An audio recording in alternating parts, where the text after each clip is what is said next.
Hello everyone, welcome to the Econ Institute for Nurses, Dehradun, Mosby NCLEX question series.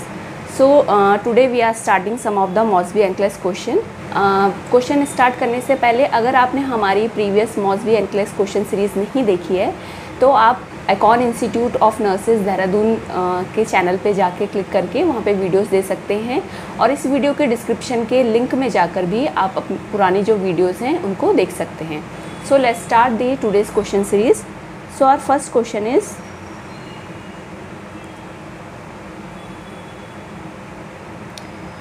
now first question is the nurse is monitoring a client with severe pre-eclampsia for onset of eclampsia. What clinical findings indicate an impending seizures?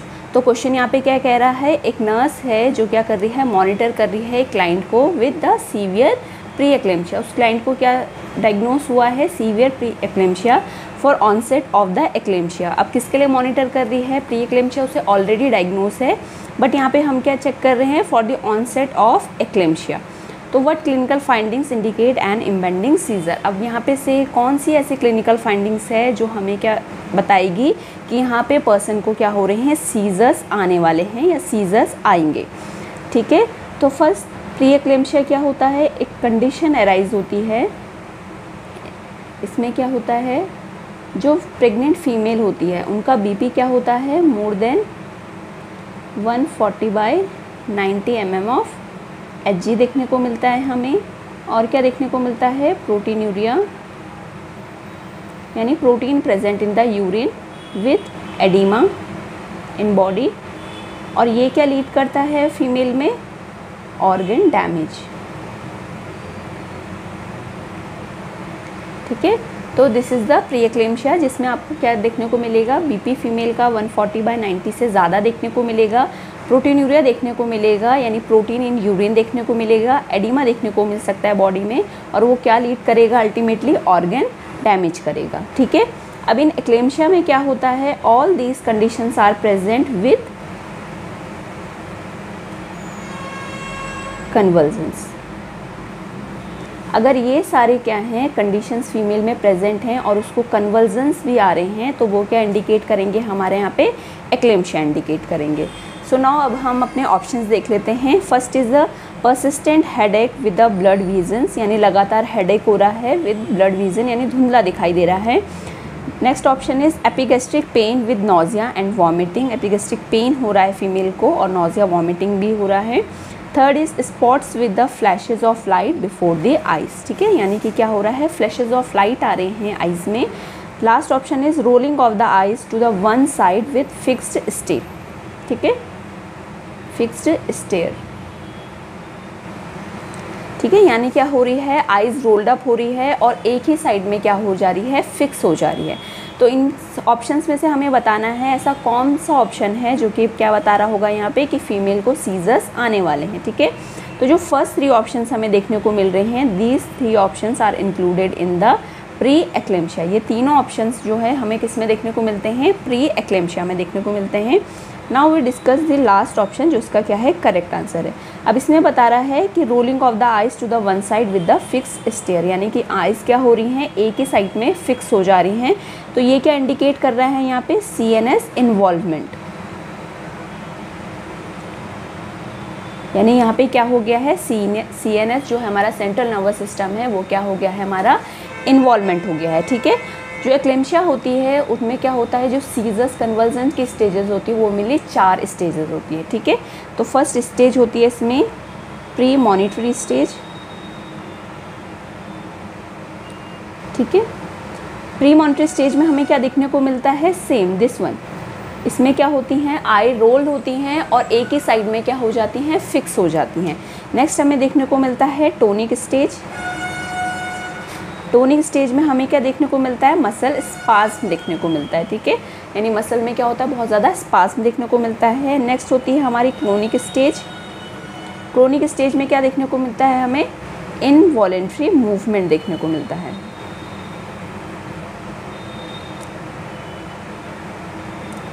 Involuntary movement. और जो last stage होती है, 4th stage होती है, वो होती है हमारी stage of coma. So these are the 4 stages of the convulsions in eclampsia. ठीक है, तो first one is the premonitory, second is tonic and third one is chronic stage. Now next question is a client with diagnosis of severe preeclampsia is admitted to hospital from the emergency department. What precaution should the nurse initiate? तो यहाँ पे एक question में क्या बोल रहा है, एक क्लाइंट है जिसको क्या डायग्नोस हुआ है, सीवियर प्री एक्लेम्शिया हो गया है. ठीक है, जो हॉस्पिटल में एडमिट हुई है फ्रॉम द एमरजेंसी वार्ड या एमरजेंसी डिपार्टमेंट से हुई है. तो ऐसे कौन से प्रिकॉशंस हैं जो नर्स को इनिशिएट करना है during eight the time of the admission of the patient. ठीक है, तो यहाँ पे हम ऑप्शन देख लेते हैं. First is the pad the side rails on the bed, यानी कि जो साइड रेल्स हैं उन्हें पैड करें. ठीक है, next is the place the call button next to the client. Patient के बेड साइड पे क्या रखें, कॉल बटन रखें. Third is the have oxygen with the face mask available, यानी कि बेड साइड पे क्या रखना है, उसे ऑक्सीजन रखना है और उसके साथ में फेस मास्क भी रखना है. Fourth is assign a nursing assistant to stay with the client, यानी कि एक नर्सिंग असिस्टेंट को वहाँ पे क्या रखना है, क्लाइंट के साथ में रखना है. ठीक है, तो अभी हमारे जो पेशेंट है उसको क्या हुआ है, प्री एक्लेम्शिया हुआ है. ठीक है, सीवियर प्री एक्लेम्शिया है तो मे भी क्या हो सकता है, पेशेंट को यहाँ पे रिस्क हो सकता है टू एक्लेम्शिया के लिए. ठीक है, तो हम यहाँ पे क्या करेंगे, नाउ फर्स्ट ऑप्शन यहाँ पे क्या होगा, जो फर्स्ट ऑप्शन है pad the side rails on the bed. ठीक है, हमें क्या करना है, जो बेड के साइड रेल्स हैं उनको क्या करना है, पैड करना है, रेस करना है. क्यों करना है, to prevent injury to patient. ठीक है, पेशेंट में क्या करना है, इंजरी को प्रिवेंट करना है. और इंजरी कब देखने को मिल सकती है हमें पेशेंट में, in the stage of tonic clonic stage of seizure in eclampsia. ठीक है, तो जो टोनिक क्लोनिक स्टेज होती है उसमें क्या होता है, जो बॉडी की मसल में स्पाज्म आता है और इनवॉलेंट्री मूवमेंट हो सकता है. उस केस में क्या हो सकता है, जो फीमेल है हमारी क्लाइंट है उसमें इंजरी के चांसेस क्या हो सकते हैं, इंक्रीज़ हो सकते हैं. तो उन इंजरी के चांसेस को प्रिवेंट करने के लिए क्या करेंगे हम, जो भी साइड रेल्स हैं उन्हें हम क्या करेंगे, पैडेड करेंगे ताकि यहाँ पे पेशेंट को इंजरी ना हो. तो जो अदर ऑप्शंस हैं उन्हें देखते हैं. Place the call button next to the client. ठीक है, इन केस अगर पेशेंट को सीजर आ गया है, देयर इज वहाँ पे कोई भी नीड नहीं होगी कॉल बटन की, क्योंकि पेशेंट उससे प्रेस नहीं कर पाएगा. ठीक है, तो ये ऑप्शन अल्टीमेटली हमारा गलत होता है. Next, have oxygen with the face mask available. ठीक है, at the time of the seizures क्या हो जाती है, जो ऑक्सीजन जो रेस्पिरेटरी. नेक्स्ट ऑप्शन देखते हैं हमारा, have oxygen with the face mask available. ठीक है, जब भी पेशेंट को सीजर आते हैं तो रेस्पिरेटरी सिस्टम क्या होता है, सीज हो जाता है. ठीक है, तो यहाँ पे ऑक्सीजन की रिक्वायरमेंट उस टाइम पे नहीं होती है. ठीक है, आफ्टर जब सीजर पेशेंट रिकवर कर लेता है तब हमें ऑक्सीजन की रिक्वायरमेंट होती है. Next is the assign a nursing assistant to stay with the client. ये भी यहाँ पे एक प्रायोरिटी हो सकती है कि हमें क्या करना है, नर्सिंग असिस्टेंट को क्लाइंट के साथ में रखना है. ठीक है, ताकि वो लुक आफ्टर कर सके पेशेंट को, इंजरी से प्रिवेंट करा सके. लेकिन जो अल्टीमेट प्रायोरिटी हमारी होगी वो क्या करेंगे, हम पैड दी साइड रेल्स करेंगे. ठीक है, तो फर्स्ट प्रायोरिटी वाइज अगर हम देखें तो प्रायोरिटी हमारी क्या जाएगी, पैड दी साइड रेल्स जाएगी. Now next question is, a nurse in the prenatal clinic is caring for the client with heart disease who is in the second trimester.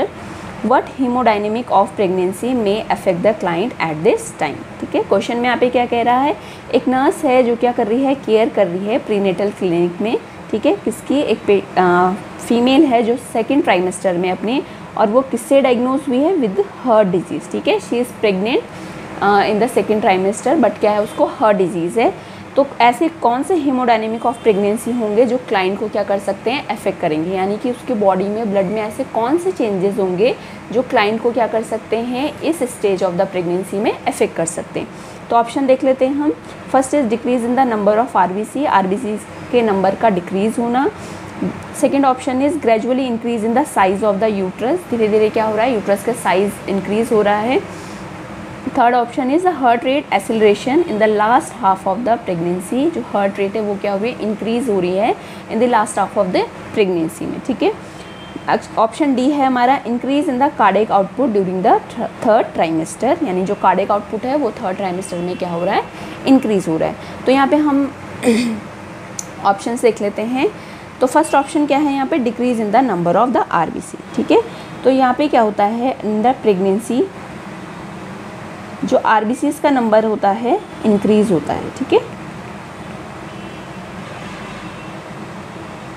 जो RBCs का नंबर होता है वो इंक्रीज होता है इन द प्रेगनेंसी। ठीक है, तो ये ऑप्शन हमारा क्या हो जाएगा, इनकरेक्ट हो जाएगा। क्यों? क्योंकि क्या हो रहा है फीमेल में क्या हो रहा है, हमारा हीमो डाइल्यूशन हो रहा है। ठीक है, जो ब्लड वॉल्यूम है वो क्या हो रहा है, इंक्रीज़ हो रहा है।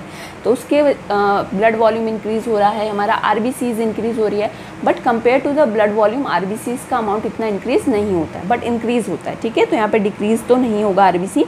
Next is the gradually increase in the size of the uterus. ठीक है, यानी कि यूट्रस का साइज़ ग्रेजुअली इंक्रीज़ हो रहा है, वो होता है इंक्रीज़, बट ये क्या इंडिकेट कर रहा है, ग्रोथ ऑफ फीटस। ठीक है, ये जो ग्रेजुअली क्या हो रहा है, यूट्रस का साइज़ इंक्रीज़ हो रहा है, वो क्या इंडिकेट कर रहा है, हमारा ग्रोथ ऑफ फीटस कर रहा है, ना कि हमारा हीमोडायनेमिक ऑफ द प्रेगनेंसी कर रहा है। तो ये भी ऑप्शन हमारा क्या होगा, इनकरेक्ट होगा। नेक्स्ट ऑप्शन देखते हैं, increase in the cardiac output during the third trimester. ठीक है, बट क्या हो, जो हमारा कार्डियक आउटपुट होता है इन थर्ड ट्राइमेस्टर वो क्या होता है, डिक्रीज होता है, इंक्रीज नहीं होता है। ठीक है, और ये बिगिन कब होता है, begins at 34 week of gestation. ठीक है, तो यहाँ पे जो कार्डियक आउटपुट होता है वो थर्ड ट्राइमेस्टर में हमारा क्या देखने को मिलता है, हमें डिक्रीज देखने को मिलता है। तो ये ऑप्शन भी हमारा इनकरेक्ट हो जाएगा। सी ऑप्शन है कि हमारा हार्ट रेट क्या हो रहा है, एक्सेलरेट हो रहा है last half of the pregnancy. तो ये हमारा क्या है, करेक्ट ऑप्शन है। ठीक है, इस ऑप्शन को हम देख लेते हैं। जो हमारी हार्ट रेट होती है प्रेगनेंसी में वो क्या होती है, इंक्रीज होती है, कितना, 10 बीट्स पर मिनट। ठीक है, in the last half of the pregnancy में क्या हो रही है, जो हमारी हार्ट रेट होती है वो कितनी इंक्रीज़ होती है, 10 बीट पर मिनट इंक्रीज़ होती है। ठीक है, अब हमारी हार्ट रेट इंक्रीज़ हो रही है और उसके साथ साथ क्या हो रहा है, जो हमारा ब्लड वॉल्यूम है वो भी क्या हो रहा है, इंक्रीज़ हो रहा है। और ब्लड वॉल्यूम कितना इंक्रीज़ हो रहा है, इंक्रीज़ बाय 30 to 40%। ठीक है, जो नॉर्मल ब्लड वॉल्यूम है उसके कंपैरिजन में 30 to 40% क्या हो रहा है, यहाँ पे ब्लड वॉल्यूम इंक्रीज़ हो रहा है। ब्लड वॉल्यूम इंक्रीज़ हो रहा है तो वो क्या करेगा, हमारे स्ट्रेन लाएगा हमारे हार्ट में, किसमें, स्ट्रेन इन हार्ट। ठीक है, यानी कि जो हार्ट का वर्कलोड है वो क्या हो जाएगा, इंक्रीज़ हो जाएगा। वर्कलोड इंक्रीज़ हो जाएगा तो chances of the heart damage क्या हो जाएंगे, यहाँ पे इंक्रीज़ हो जाएंगे। ठीक है, तो हमारे जो आंसर होगा वो क्या होगा, ऑप्शन सी, जो हार्ट रेट का क्या हो रहा है, इंक्रीज़ होना लास्ट ऑफ द प्रेगनेंसी में, वो क्या करेगा, यहाँ पे इफेक्ट करेगा क्लाइंट को due to the haemodynamic of the pregnancy.